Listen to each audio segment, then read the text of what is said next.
Welcome to free online classes of physics with Lambur sir. So dear students, in the previous lecture, we have started to study the kinematics of circular motion. And in that kinematics, we have studied four physical quantities which are used to describe circular motion. First one, the radius vector. Second was the angular displacement. Third, angular velocity, and fourth one is the angular acceleration. We have studied the properties of each physical quantity, and also we used right hand rule to determine the direction of angular displacement, angular velocity, and angular acceleration. So we have studied detail for the four physical quantities, and that four physical quantities are used to describe any type of circular motion. And in today's lecture, we will study the relations between these physical quantities, four physical quantities. We will try to study the relation. The first relation that we will study is between linear speed and angular speed, or linear velocity and angular velocity. So to find the relation between these two physical quantities, we must know the relation between linear displacement and angular displacement that we have studied in the previous lecture. What is that relation? Yes, this one is the relation which is in vector form. So del S bar equal to del theta bar cross R bar. Out of this, the direction of the linear displacement is tangential to the circular path. The direction of angular displacement is along axis perpendicular to plane of circle, upward when circular motion is anticlockwise direction, and direction of radius vector is along radius away from the center. So we will take limiting values of these on both sides, because this angular displacement is a vector quantity under limiting value of time tends to 0. So taking limiting values on both sides, you can write this relation: limit del t tends to 0, del s bar upon del t is equal to limit del theta bar upon del t into r bar. आता इथं आपण radius वेक्टरला limit का घेतलं नाही, तर radius वेक्टरची जी magnitude आहे ती मॅग्निट्यूड टाइमवर डिपेंड नाही, ती कॉन्स्टंट असणार आहे, कारण that is the radius of that circle. So by definition this limit del t tends to 0 of linear displacement upon time gives you linear velocity, and this is a limit del t tends to 0 a rate of change of angular displacement with time gives you angular velocity. So the next mathematical step can be written like this: by removing limit, you can write this like del s bar upon ds bar upon dt is equal to d theta bar upon dt cross r bar. म्हणजे ज्या वेळेला तुम्ही limit लिहिणार नाही त्यावेळेला del ऐवजी D लिहायचं. आता हा जो रेशो आहे, it gives rate of change of linear displacement with time, linear velocity, rate of change of angular displacement with time gives you angular velocity. So the relation that we are getting is v bar equal to omega bar cross r bar. So this is the relation between linear velocity and angular velocity. Out of that, we know the direction of linear velocity tangential to the circular path. We know the direction of angular velocity by right hand rule along axis perpendicular to plane of circle, and direction of radius vector is along radius away from the center. So omega bar and r bar are perpendicular to each other, आणि या दोघांच्या cross प्रॉडक्टला V बार perpendicular आहे. जर आपण magnitude घ्यायचा प्रयत्न केला या रिलेशनचा, तर आपल्याला मॅग्निट्यूड मिळेल V equal to omega R sine theta. पण हा साइन थिटा जो आहे तो ओमेगा बार आणि आर बार मधला अँगल 90 येईल, and sin 90 equal to 1. So final, the relation between linear speed and angular speed, v equal to omega r. आता हे जर इक्वेशन 1 मध्ये तुम्हाला लिनियर व्हेलॉसिटी आणि अँग्युलर व्हेलॉसिटी चा वेक्टर फॉर्म दिलेला आहे, त्याचा आपण ग्राफिकल रिप्रेझेंटेशन कसं केलं जाईल, ग्राफिकली ते रिलेशन कसं समजून घ्यायचं, त्यासाठी ही डायग्राम रेफर करूया. In this diagram, particle is performing circular motion in anti-clockwise direction, and O is the center of the circle. R bar a radius vector which is along radius away from the center. Omega bar angular velocity which is along the axis perpendicular to plane of circle but directed upward. And this one is the linear velocity which is always tangential to circle at point P. Then the plane contained by omega bar and r bar is this. This one is the plane contained by angular velocity and radius vector. मग या प्लेनला perpendicular असणारे vector v बार. मग दोन वेक्टरचा ज्यावेळेला तुम्ही cross product घेता त्यावेळेला वेक्टरच क्वांटिटी मिळते तुम्हाला, आणि ती वेक्टर क्वांटिटी गिव्हन टू वेक्टरच्या प्लेनला परपेंडिक्युलर असते. त्यामुळं इथं लिनियर व्हेलॉसिटी आणि रेडियस वेक्टर परपेंडिक्युलर आहेत, अँग्युलर व्हेलॉसिटी आणि रेडियस वेक्टर परपेंडिक्युलर आहेत, अँग्युलर व्हेलॉसिटी आणि लिनियर व्हेलॉसिटी देखील परपेंडिक्युलर आहेत. पण इक्वेशन 1 मधून ओमेगा बार आणि आर बार या दोन वेक्टरची प्लेन म्हणजे व्हर्टिकल प्लेन आहे. पहा, this one is the vertical plane. या प्लेनला परपेंडिक्युलर लिनियर व्हेलॉसिटी आहे, म्हणून V bar equal to omega bar cross R bar असं तुम्ही लिहू शकता. So in this diagram V bar and R bar linear velocity आणि रेडियस वेक्टर हे सर्कलच्या प्लेन मध्ये आहे, and they are mutually perpendicular to each other, but omega bar is perpendicular to plane of the circle.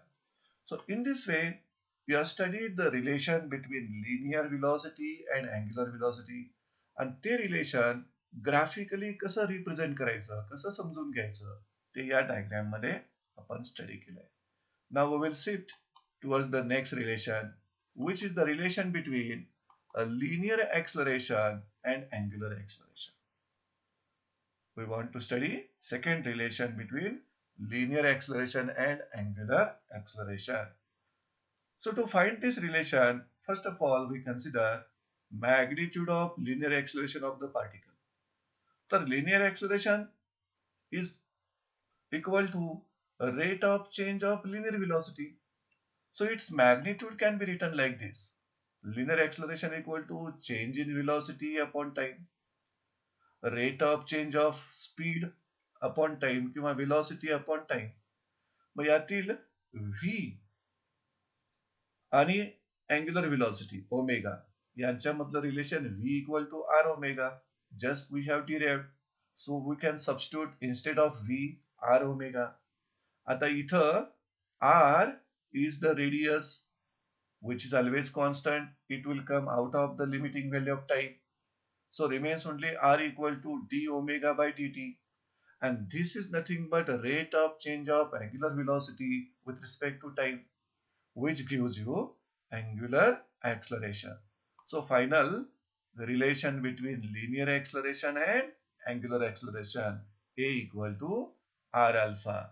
That is relation equal to, relation is linear acceleration equal to radius into angular acceleration. इथं अल्फाची value आपण D omega by dt लिहिलेली आहे. या रिलेशनला जर vector form मध्ये तुम्हाला व्यक्त करायचं असेल तर मुलांनो, इथं लिनियर acceleration ची डायरेक्शन म्हणजे लिनियर व्हेलॉसिटीची डायरेक्शन, म्हणजेच tangential to the circle. V बारची डायरेक्शन जी असेल ती ए बारची डायरेक्शन असेल. R bar along radius away from the centre आणि alpha bar along the axis perpendicular to plane of circle. म्हणजे ओमेगा बारची डायरेक्शन जी असेल ती अल्फा बारची असेल.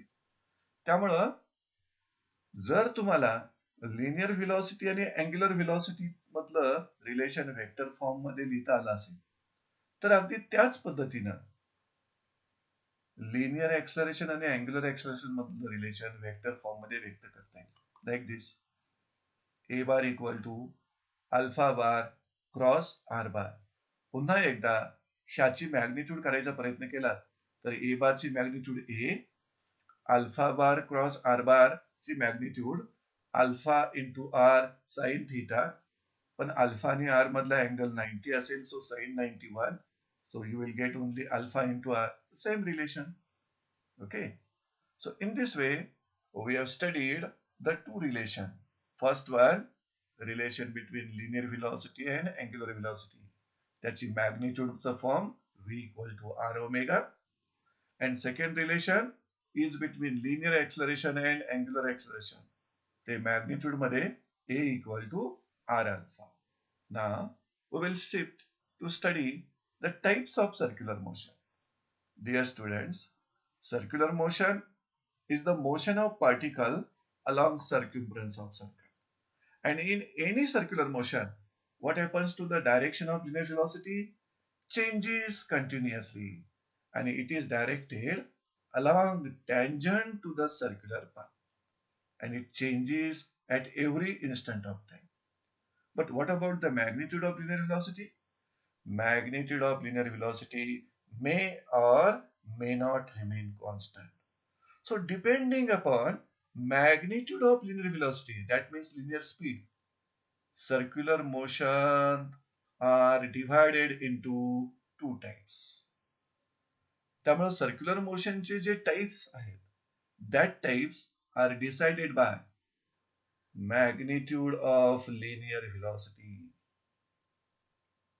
So the first type of circular motion is uniform circular motion, and second type of circular motion is non-uniform circular motion.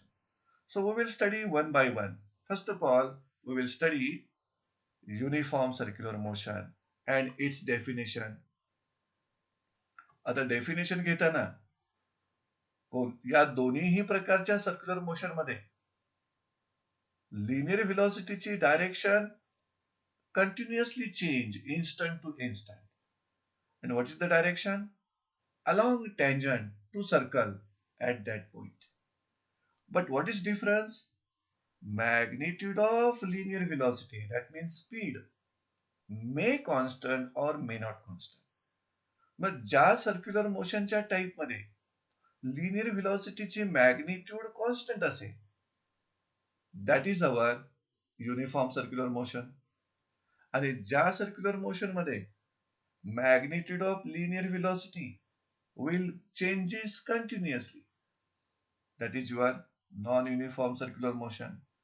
So we will define UCM like this: motion of particle along circumference of a circle with constant speed. मग ते constant speed linear असेल किंवा angular असेल. Angular speed आणि linear speed constant ज्या circular motion मध्ये आहे, that is your uniform circular motion. आता या युनिफॉर्म सर्क्युलर मोशनची काही एक्झाम्पल्स आपण रेफर करू. Motion of moon around the earth is the UCM. Motion of earth around the sun second example झालं. And third one is the motion of any particle of a fan rotating uniformly. म्हणजे तो fan on केल्यानंतरची motion नाही, of केल्यानंतरची motion नाही काही वेळेनंतर. If you on electric fan, then after some time that fan is rotating with uniform speed. That time motion of each and every particle of fan is UCM. So let us try to understand what are the properties of uniform circular motion? Dear students, as we have discussed, in UCM, what happens to the direction of linear velocity? Changes. And what happens to the magnitude of linear velocity? Remains constant. That's why we can write here, in UCM, direction of linear velocity changes. And what is the direction? Tangential to the circular path. But magnitude of linear velocity always remains constant. म्हणजे UCM मध्ये linear velocity मध्ये change produce करण्यासाठी फक्त डायरेक्शनच responsible आहे. Magnitude मुळे linear velocity बदलत नाही. Therefore, linear acceleration responsible for UCM is produced due to change in direction of linear velocity. Are you getting it? Because linear acceleration is produced by change in linear velocity. But in linear motion, linear velocity changes due to direction, not due to magnitude. So in UCM, acceleration responsible for the change in linear velocity is produced due to change in direction of linear velocity only, not magnitude. And such acceleration which is produced due to change in direction of linear velocity is called as centripetal acceleration or radial acceleration. आणि या प्रकारचं acceleration expression तुम्ही 11th standard मध्ये motion in a plain मध्ये derive केलेलं आहात. That centripetal or radial acceleration can be written in magnitude and direction. AC bar or AR bar. C bar means centripetal acceleration. R means radial acceleration equal to minus omega square r bar. आता हा जो vector form आहे ना ऍक्सलरेशनचा, तो तुम्ही 11th standard मध्ये derive केलेला आहात. In this equation, the negative sign indicates that centripetal acceleration and radius vector are in opposite direction. But what is the direction of radius vector? Yes, along radius, away from center. Then what will be the direction of centripetal or radial acceleration? Along radius towards center. म्हणजे हे centripetal acceleration हे along radius towards center directed झालेलं आहे. आता याची magnitude काय असेल? Magnitude of centripetal acceleration is always constant and it is given by AC or AR equal to omega square r. आता इथं तुम्ही ओमेगाची value V upon R substitute करू शकता. कशावरून? Relation between linear speed and angular speed वरून. मग इथं स्क्वेअर असल्यामुळं V square upon R square होईल. त्या R स्क्वेअर मधील एक R इथं कॅन्सल होतं, म्हणजे ओमेगा V इथं शिल्लक राहील. यामध्ये V equal to R omega substitute करा. मग omega square V equal to जर R ओमेगा लिहिलं तुम्ही, किंवा omega equal to V upon R substitute करा. Omega equal to V upon R. So V square upon R. So these are the three different formulas for centripetal acceleration or radial acceleration. And its magnitude always remains constant, but direction changes continuously. What is the direction? Along radius towards the center of circle. So this was the fourth property of uniform circular motion. आता या centripetal ऍक्सलरेशनची direction जसं आपण सांगितलं तशी along radius towards the centre of circle. आणि along radius असल्यामुळं त्याला रेडियल ऍक्सलरेशन म्हणतात. टुवर्ड्स सेंटर असल्यामुळं त्याला सेंट्रिपिटल ऍक्सलरेशन म्हणतात.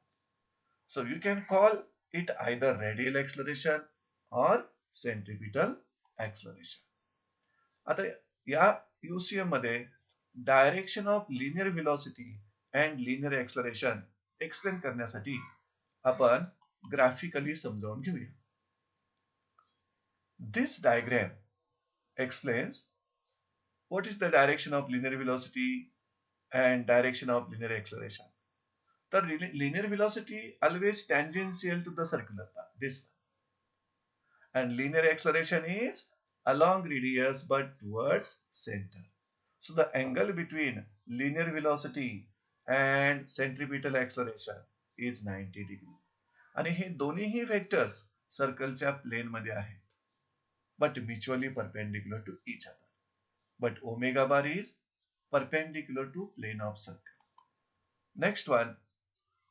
आता जर युनिफॉर्म सर्क्युलर मोशन मध्ये ऍक्सलरेशन पार्टिकल वर ऍक्ट होत असेल तर Newton second law of motion च्या म्हणण्यानुसार this acceleration must be produced by one force, and that force is acting in the direction of acceleration. मग जो फोर्स सेंट्रिपिटल ऍक्सलरेशनला प्रोड्यूस करतो आणि सेंट्रिपिटल ऍक्सलरेशनच्या डायरेक्शनला असतो त्या फोर्सचं नाव सेंट्रिपिटल फोर्स. आणि त्या सेंट्रिपिटल फोर्सची मॅग्निट्यूड तुम्ही इथं अशी लिहू शकता, एफ सीपी म्हणजे centripetal force equal to M V omega equal to M omega square R equal to M V square upon R. म्हणजे इथं फक्त तुम्ही काय केलंय, सेंट्रिपिटल ऍक्सलरेशनला मास न मल्टिप्लाय केलाय, कारण F equal to M A हा Newton second law of motion वरून मिळालेला फॉर्म्युला तुम्ही यूज करताय. So the force which is responsible for UCM is called centripetal force. कारण UCM परफॉर्म करणाऱ्या पार्टिकलला जे ऍक्सलरेशन असतं त्याला सेंट्रिपिटल ऍक्सलरेशन म्हणतात. आणि न्यूटनच्या सेकंड लॉ वरून ते acceleration must be produced by one force acting in the same direction. That force is called centripetal force. Okay.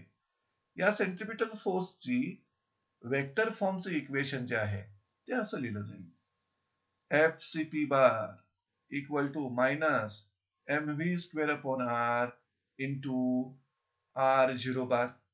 यामधलं R zero bar is the unit vector but in the direction of radius vector r bar.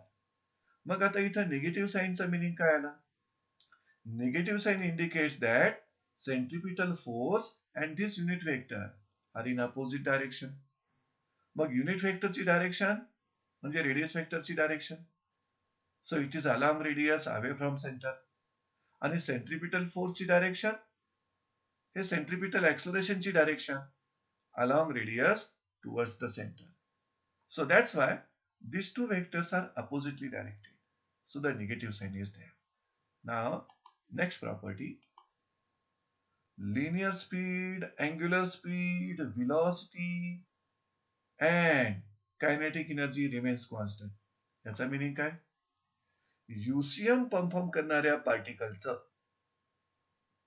Linear speed constant असेल, angular speed किंवा angular velocities constant असणार, आणि kinetic energy also remains constant.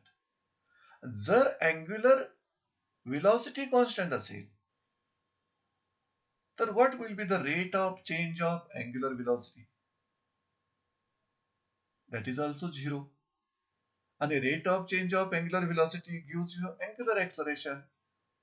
That's why in UCM angular acceleration is also zero. And the last property of UCM is work done by the centripetal force is zero. कारण मुलांनो centripetal force आणि displacement यांच्यामधला angle 90 degree असतो. मग work done equal to W equal to F bar dot S bar, work डनचा formula. मग त्याची magnitude घेतला तर एफ एस कॉस थिटा. मग फोर्स आणि डिस्प्लेसमेंट मधला अँगल 90 आणि कॉस 90 किती येतो? 0. That's why W equal to F S into 0 that is equal to 0. That's why in UCM work done by the force is 0. So this is how we have explained first type of circular motion, which is uniform circular motion. Now the second type, non-uniform circular motion. So we have already cleared that in UCM, magnitude of linear velocity remains constant. That means speed remains constant.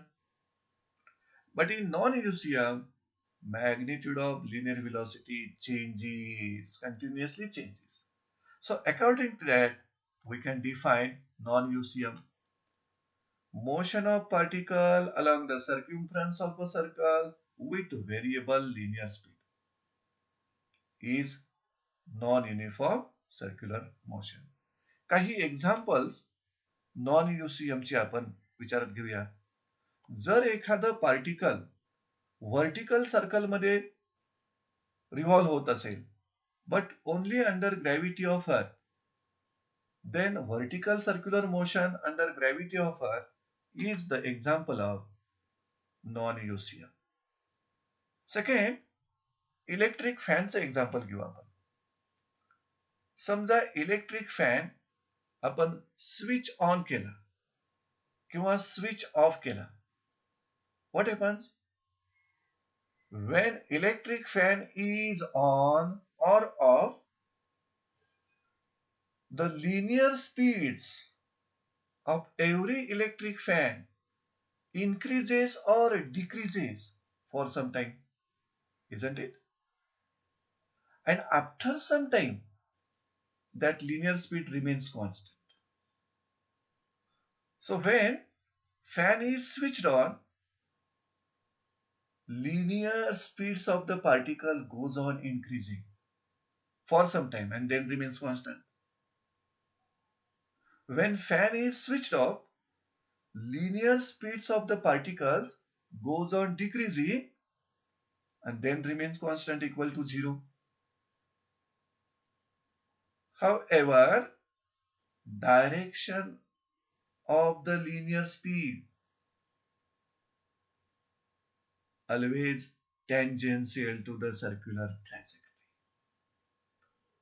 Means direction of linear speed always changes.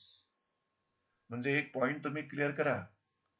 जर एखादं particle non युसीएम perform करत असेल तर त्या non UCM मध्ये linear व्हेलॉसिटीची direction तर change होणारच, ती कुठल्याही सर्क्युलर मोशन मध्ये होते. पण लिनियर व्हेलॉसिटीची मॅग्निट्यूड आहे ना, म्हणजे speed, that also increases, either increases or decreases. जसं आपण इथं एक्झाम्पल घेतलं, when fan is switched on, the magnitude or the speed of the particles of fan increases for some time. When fan is switched off, linear speeds of the particles decreases for some time and then remains constant, means becomes 0. Thus, in non-UCM, what happens? Direction as well as magnitude of linear velocity changes continuously with time. फरक लक्षात आला का? हेच UCM मध्ये फक्त direction बदलत होती continuously with time. Magnitude was not changing. But in non-UCM, linear velocity changes due to both direction as well as magnitude. आणि जर लिनियर व्हेलॉसिटी दोन पद्धतीने बदलत असेल तर लिनियर व्हेलॉसिटी मधला चेंज प्रोड्युसेस लिनियर एक्सलरेशन. त्यामुळं linear acceleration responsible for this change in linear velocity in magnitude and direction consists two components of acceleration. Are you getting this? Acceleration responsible for this change in velocity. Velocity मध्ये change direction मुळे होतोय आणि magnitude मुळे होतोय. त्यामुळे जे acceleration responsible असेल for change in linear velocity, त्या ऍक्सलरेशनला दोन कंपोनेंट्स असतील. एक component of acceleration which is produced due to change in direction of linear velocity, and second component of acceleration will be produced due to change in magnitude of linear velocity. Are you agree with this? Because linear acceleration is produced by change in linear velocity. If linear velocity is changing due to direction, you are getting one component of acceleration. If linear velocity is changing due to magnitude, you are getting second component of acceleration. So, in non-UCM, acceleration of particle has two components. त्यातला पहिला component कोणता पहा? Radial or centripetal component of acceleration हा पहिलाच आहे.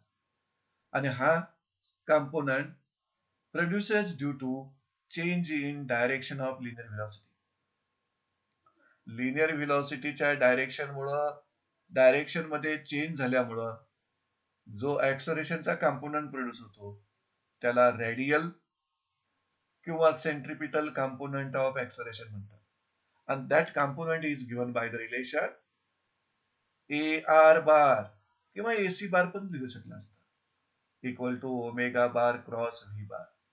आता तुम्ही right hand rule explain करणारी डायग्राम जर इमॅजिन केला तर ओमेगा बार सर्कलच्या प्लेनला परपेंडिक्युलर अपवर्ड असणार आणि व्ही बार सर्कलच्या प्लेन मध्ये असणार पण टेंजेन्शियल असणार. त्यामुळं ह्या दोघांच्या मधला अँगल 90 असेल. आता ह्याच जर तुम्ही मॅग्निट्यूड घेतलं तर काय होईल? AR equal to omega V sine 90 आणि साइन 90 किती असेल? 1. So same formula you are getting which is derived in the 11th standard. Okay, so this was the first component of acceleration in non-UCM. Now the second component, tangential component of acceleration, and this tangential component of acceleration is produced due to change in magnitude of linear velocity. So it is given by the formula AT bar equal to alpha bar cross R bar. आता पुन्हा एकदा alpha bar आणि R बार यांचे directions imagine करा. सर्कलच्या प्लेनला perpendicular upward असेल alpha bar आणि सर्कलच्या प्लेन मध्ये अलॉंग रेडियस आउटवर्ड असेल आर बार. पुन्हा एकदा एक 90 डिग्री अँगल करतात. त्यामुळे याची मॅग्निट्यूड तुम्ही घेतलात तर तुम्हाला AT equal to alpha into R sine 90 मिळेल, sine 91. So you will get the relation between linear acceleration and angular acceleration just we have studied before. आता जर नॉन युसीएम मध्ये लिनियर acceleration ला दोन कंपोनेंट असतील, रेडियल कंपोनेंट आणि tangential component, तर आपल्याला total acceleration of particle in non UCM vector form मध्ये असं लिहिलं जाईल. Total acceleration of particle in non-UCM equal to radial component plus tangential component, but this one is the vector addition कारण त्या दोघांच्या direction same नाही. यातील radial कंपोनेंटची direction कशी आहे तुम्हाला माहिती आहे, along radius towards the centre, आणि टँजेन्शियल कंपोनेंटची डायरेक्शन कशी आहे, tangential to the circular path. म्हणजे जी व्हेलॉसिटीची डायरेक्शन, जी लिनियर डिस्प्लेसमेंटची डायरेक्शन, ती ह्या टँजेन्शियल कंपोनेंटची डायरेक्शन. त्यामुळे ह्या दोन कंपोनेंट्स मध्ये 90 डिग्री अँगल असतो. See here, but the components AR bar and AT bar are perpendicular to each other. त्यामुळे टोटल acceleration ची आपण जर मॅग्निट्यूड घ्यायचा प्रयत्न केला, magnitude of the total linear acceleration, तर ती मॅग्निट्यूड तुम्हाला अशी मिळेल A equal to under root AR square plus AT square. आता ह्या मॅग्निट्यूड फाइंड करण्यासाठी 11th स्टँडर्ड मधला आपण एक फॉर्म्युला यूज केला जिथं रिझल्टंट वेक्टर तुम्ही काढला होता R bar equal to P bar plus Q bar, आणि त्या रिझल्टंट वेक्टरची मॅग्निट्यूड कशी लिहिली होती बरं, पहा कुणाला आठवते का? So magnitude of that resultant vector R bar R equal to under root P square plus Q square plus twice PQ cos theta.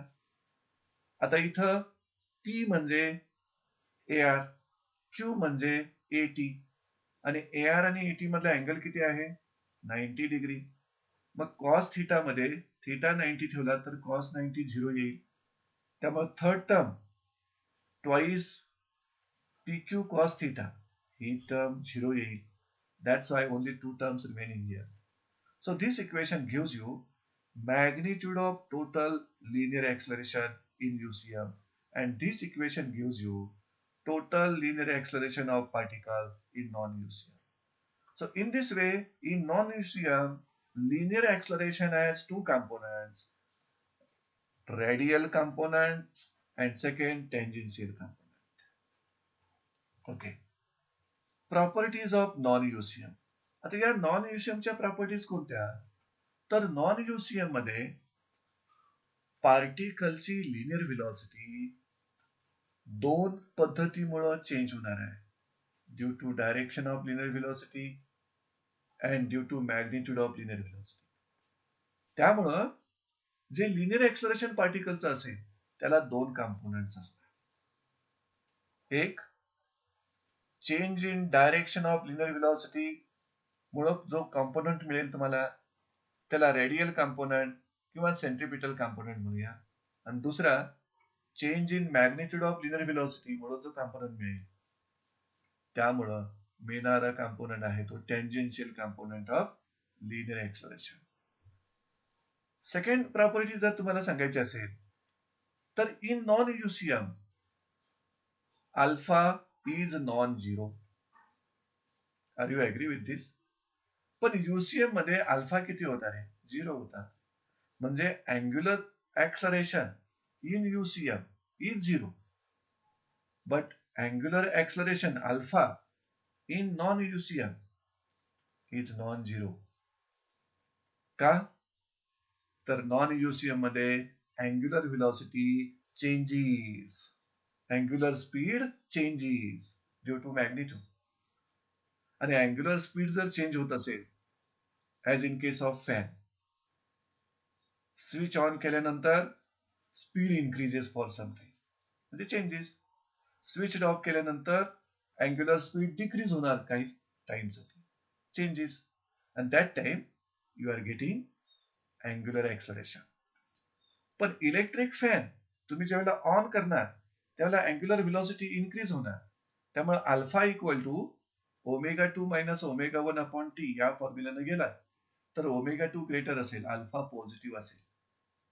म्हणजे when electric fan is switched on, अल्फाची डायरेक्शन आणि ओमेगाची डायरेक्शन सेमच असेल.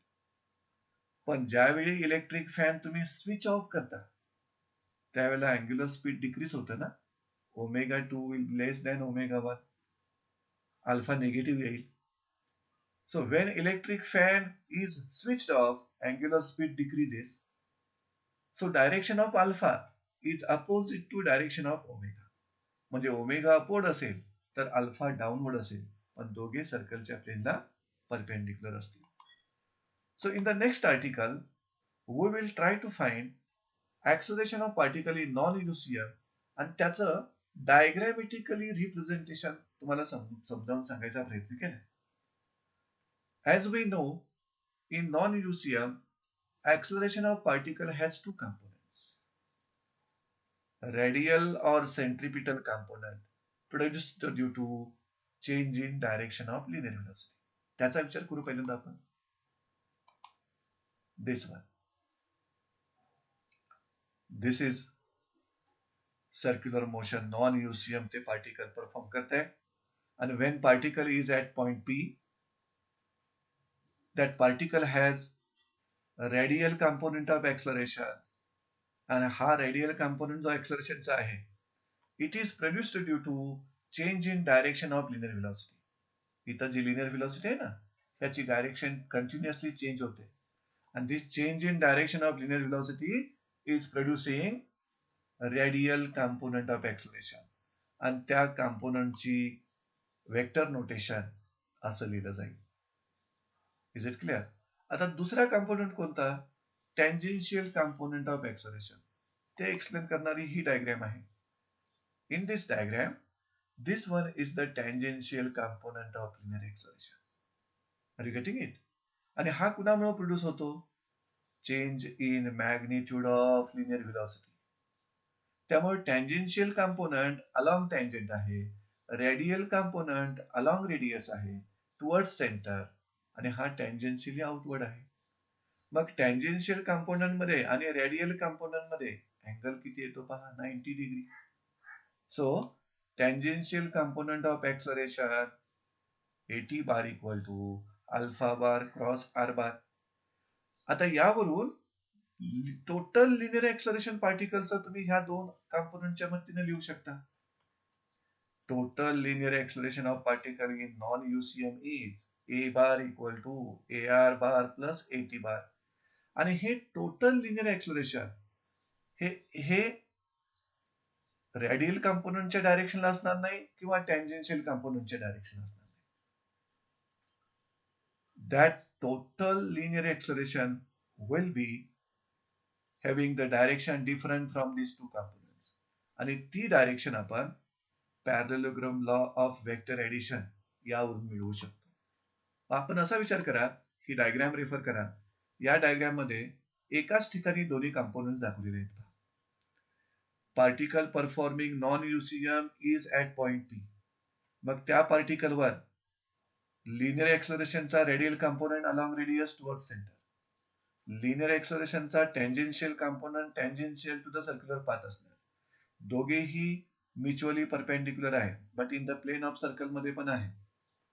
आता ह्या दोघांची जी resultant vector असेल, तो रिझल्टंट वेक्टर ह्या कॉमन पॉइंट पासून स्टार्ट होईल आणि ह्या रेड एरोनं दाखवलेला हा total linear acceleration of particle in non UCM.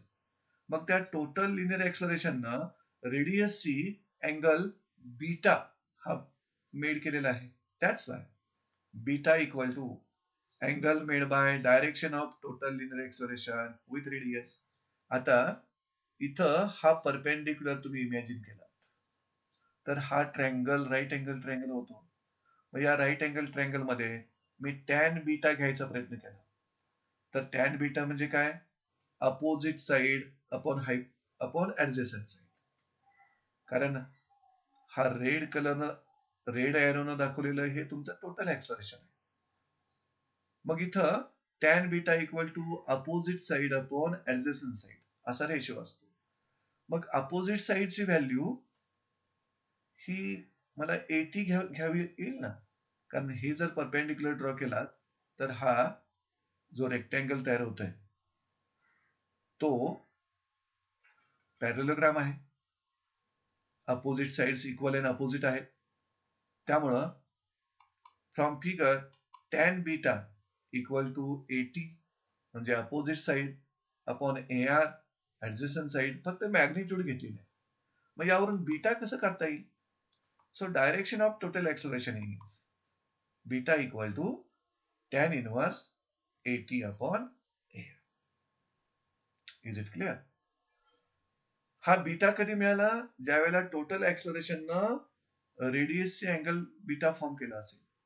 जर तुम्ही हा अँगल टँजेन्शियल कंपोनंटचे घेतला असता, समजा इथं घेतला असता हा beta angle made by direction of total acceleration with tangential component, तर मात्र टॅन बीटा इक्वल टू काय लिहिता आलं असतं तुम्हाला, opposite side to adjacent side. मग त्यावेळी तुम्ही टॅन बीटा लिहिलं असतं AR अपॉन 80, म्हणजेच beta equal to tan inverse AR upon 80 आलं असतं. So in this way, we have tried to study acceleration of particle in non-UCM graphically, diagrammatically. आपण त्या acceleration ची मॅग्निट्यूड पण फाइंड आउट केली आणि डायरेक्शन पण फाइंड आउट केली.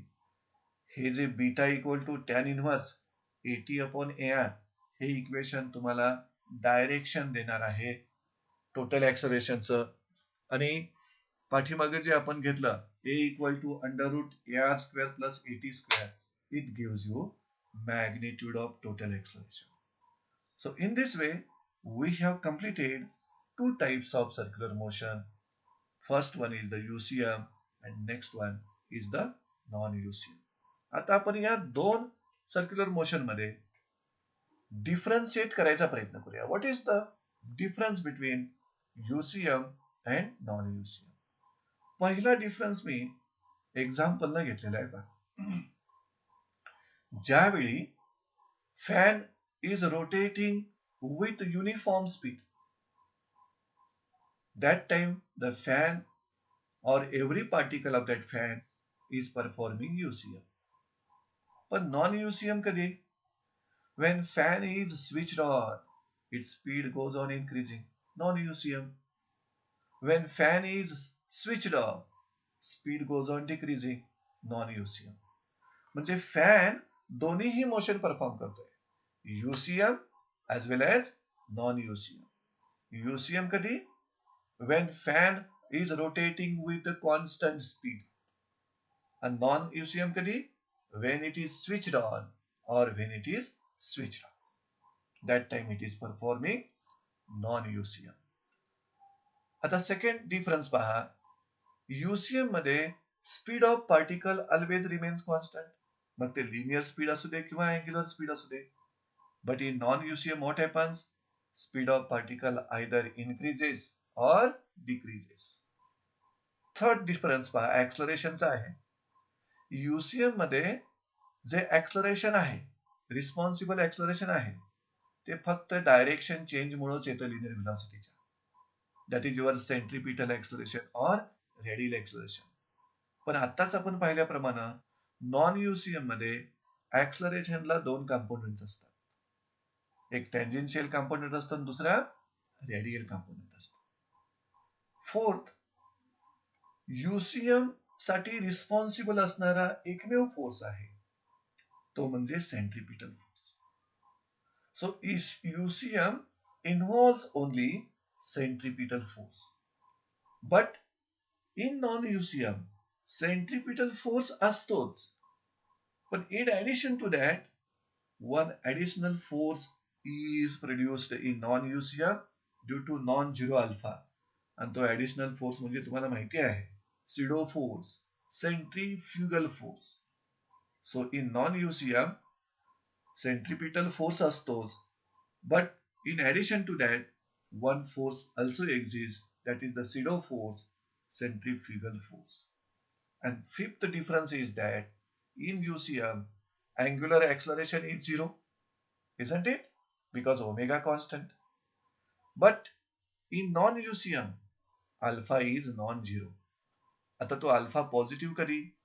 For increasing speed. म्हणजे फॅन तुम्ही स्विच ऑन केल्यानंतर अँग्युलर स्पीड इन्क्रीजिंग असतं ना, अल्फा पॉझिटिव्ह असतो आणि it is along the direction of omega. For decreasing speed म्हणजे इलेक्ट्रिक फॅन स्विच ऑफ केल्यानंतर अँग्युलर स्पीड डिक्रीज होत जातं ना, त्यावेळी अल्फा निगेटिव्ह असतो. So alpha is opposite to the direction of omega. So these are the 5 points which are differentiating between UCM and non-UCM. Okay. Let us try to study analogies between physical quantities in linear motion and physical quantities in a rotational motion किंवा circular motion. And definitely आपण linear motion मध्ये ज्या physical quantity study करतो, linear displacement असेल, linear velocity असेल, linear acceleration असेल, त्यांच्या analogy circular motion मधील फिजिकल क्वांटिटीची आहे. आता पहिली अनालॉजी लिनियर डिस्प्लेसमेंट आणि अँग्युलर डिस्प्लेसमेंट मधलं इथं आपण घेऊया. इन लिनियर मोशन और translational motion, linear displacement of particle x न दाखवता किंवा यस न दाखवता त्याचं युनिट मीटर असतं. So displacement in circular motion called as angular displacement and displacement in linear motion is simply displacement. आणि सर्क्युलर मोशन मधल्या डिस्प्लेसमेंटला तुम्ही अँगलच्या फॉर्म मध्ये मेजर करता. Angle described by radius vector theta. मग फायनाइट अँग्युलर डिस्प्लेसमेंट थीटा घेता आणि infinite सिमल angular displacement del theta घेता. मग तो अँगल तुम्ही रेडियन मध्ये मेजर करता. So angular displacement is angle measured in radian and angle in radian equal to arc upon radius, and that angle should be measured in radian. That's why SI unit of angular displacement is radian. आणि या diagram मध्ये तुम्हाला त्या angular डिस्प्लेसमेंटची idea दिलेली आहे. Second physical quantity for analogy is velocity. The velocity in linear motion is called linear velocity, and which is equal to displacement upon time. This formula v equal to dx by dt, rate of change of displacement with time. त्यामुळं डिस्प्लेसमेंटचं unit metre, टाइमचं unit second, so metre per second. But velocity in circular motion is called as angular velocity, and which is equal to rate of change of angular displacement. यातील angular displacement radian मध्ये major करता आणि time second मध्ये, त्यामुळे angular व्हेलॉसिटीचं SI unit radian पर second. आणि ही angular velocity ची direction तुम्ही right hand rule न फाइंड करता. आणि जर पार्टिकल अँटी क्लॉकवाईज सेन्सला रिव्हॉल्व होत असेल तर अँग्युलर व्हेलॉसिटी ही सर्कलच्या प्लेनला परपेंडिक्युलर बट अपवर्ड असेल. आणि तेच पार्टिकल क्लॉकवाईज रिव्होल्यूशन घेत असेल तर अँग्युलर व्हेलॉसिटी सर्कलच्या प्लेनला perpendicular but downward. Now the third physical quantity for analogy is the acceleration of object along straight line. मग acceleration of object along straight line is the linear acceleration, which is equal to rate of change of linear velocity with respect to time. So a equal to dv by dt. मग याचं तुम्हाला unit मिळतं metre per second square, कारण व्हेलॉसिटीचं unit तुम्ही मिळवलंय metre per second आणि time अजून डिनॉमिनेटरला आहे, that's why meter per second square. And here acceleration of particle in circular motion is called angular acceleration, which is rate of change of angular velocity with respect to time. यातील angular व्हेलॉसिटीचं unit कोणतं, radian पर second, आणि upon time आहे म्हणून radian पर second square.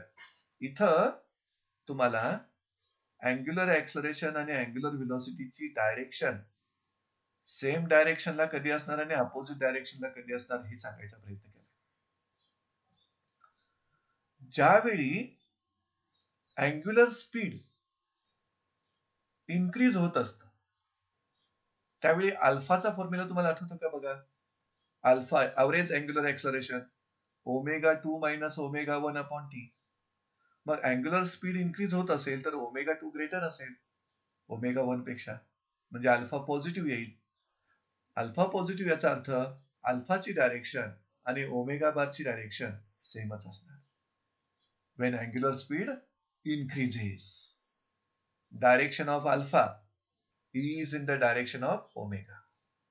हे कधी, when electric fan is switched on, त्या electric फॅनच्या प्रत्येक पार्टिकलला angular acceleration असणार ज्याची डायरेक्शन अँग्युलर स्पीडच्या डायरेक्शनला असणार. आता अल्फा निगेटिव्ह कधी, when electric fan is switched off, what happens to angular speed decreases. मग ऍव्हरेज अँग्युलर ऍक्सलरेशन तुम्ही कसं लिहिता, omega 2 minus omega 1 upon t. मग इथं ओमेगा 2 लेस आहे त्यामुळे अल्फा निगेटिव्ह येतो. So in that case alpha is directed opposite to omega bar. Are you getting this? Okay. So this are the analogies between physical quantities in linear motion and physical quantities in rotational motion. आता इथं फक्त तुम्ही तीनच physical quantities घेतलेल्या आहेत, displacement, velocity, acceleration. अजून बऱ्याच physical quantities आहेत.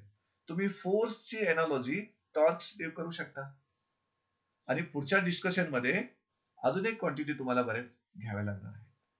After that we will shift towards next slide, kinematical equations of motion.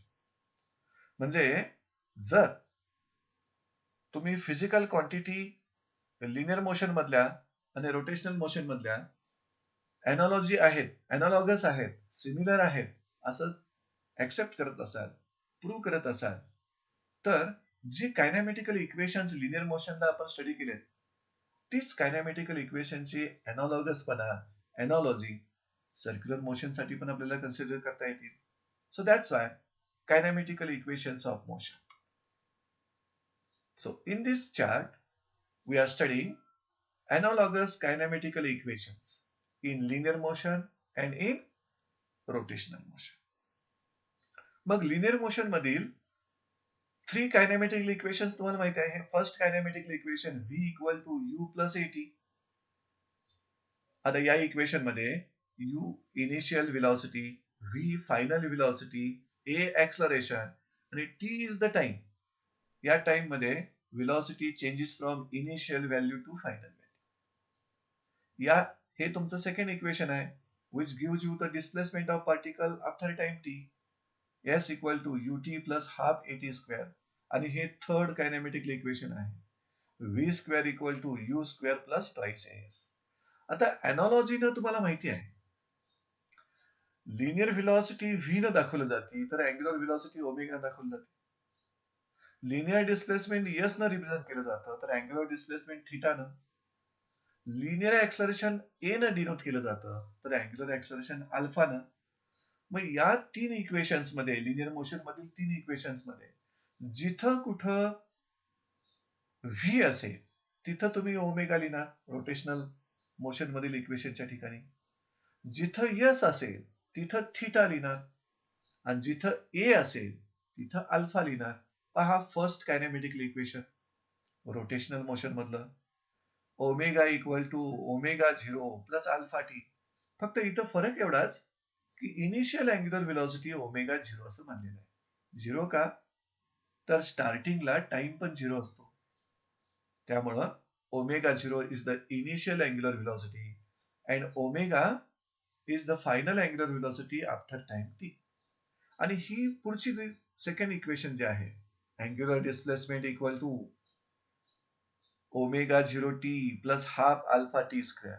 Omega 0 म्हणजे initial angular velocity. And third kinematical equation linear मोशनचा एनालॉगस काय पहा, omega square equal to omega 0 square plus twice alpha theta.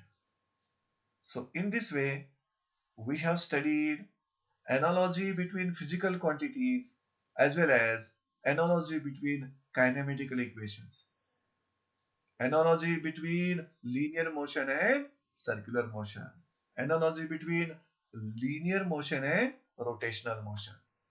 Okay, we will study one relation, which is that relation between period of revolution and frequency of revolution in UCM.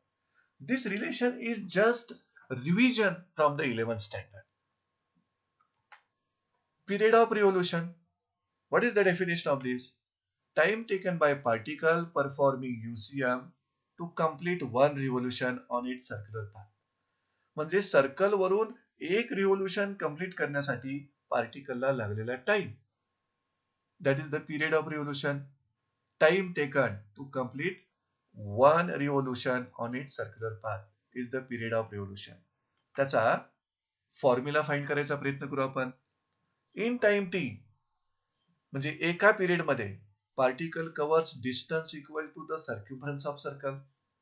मग तुम्हाला माहिती आहे सर्वांना, magnitude of linear speed म्हणजे speed equal to distance upon time.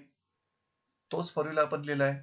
Linear speed equal to distance covered upon time, circumference upon period. म्हणजे एक period ज्या वेळेला असतो त्यावेळेला पार्टिकल सर्क्युम्फरन्स एवढा डिस्टन्स कव्हर करतो. यालाच मॅथमॅटिकल फॉर्म देऊया, v equal to 2 pi R per T. 2 pi R is the circumference of circle आणि टी सर्क्युम्फरन्स कव्हर करण्यासाठी टाइम जो लागतो तो पिरियड एवढा असतो. देअरफॉर टी इक्वल टू कसं लिहिलं जाईल पहा, 2 पाय आर अपॉन व्ही. फक्त जागा बदललेली आहे टीची आणि व्हीची. आता इथं व्हीच्या ठिकाणी आर ओमेगा सबस्टिट्यूट करा, रिलेशन बिटवीन लिनियर स्पीड आणि अँग्युलर स्पीड. मग त्यातील एक आर कॅन्सल होईल, that's why 2 pi upon omega. So this is the formula for period of revolution of particle in UCM. आता त्याचं एसआय युनिट पिरियडचं second असेल. Next we will try to find frequency of revolution. त्याची definition पण तुम्हाला माहिती आहे, 11th मधला हा पॉइंट आहे. The number of revolutions completed by particle in unit time or per second. number of revolutions completed by a particle performing UCM in 1 second किंवा in unit time is called frequency of revolution. त्याच्या फॉर्म्युलासाठी आपण प्रयत्न करू. In time t particle completes one revolution, म्हणजे एका period मध्ये एक revolution. Then in unit time it completes 1/t revolutions. मग युनिट टाइम मध्ये जी रिव्होल्यूशन्स असतात ती म्हणजे त्या पार्टिकलची फ्रिक्वेन्सी असते. That's why frequency equal to 1/period. This is the relation between frequency and period. Therefore, frequency equal to 1/period. आणि पिरियडचा फॉर्म्युला तुम्ही डिराइव्ह केलाय, तो जर सबस्टिट्यूट केला तर तुम्हाला या पद्धतीने मिळेल. किंवा ओमेगा इक्वल टू 2π/t आणि 1/t म्हणजे frequency, you will get 2πn. आता या फ्रिक्वेन्सीचं जे एसआय युनिट आहे ते एसआय युनिट कोणतं पहा. म्हणजे इथं जे तुम्ही इक्वेशन डिराइव्ह केलं ते equation gives you the relation between period of revolution and frequency of revolution. आता फ्रिक्वेन्सीचं एसआय युनिट एकतर हर्ट्स घेऊ शकता किंवा सायकल्स पर सेकंड घेऊ शकता किंवा रिव्होल्यूशन्स पर सेकंड घेऊ शकता.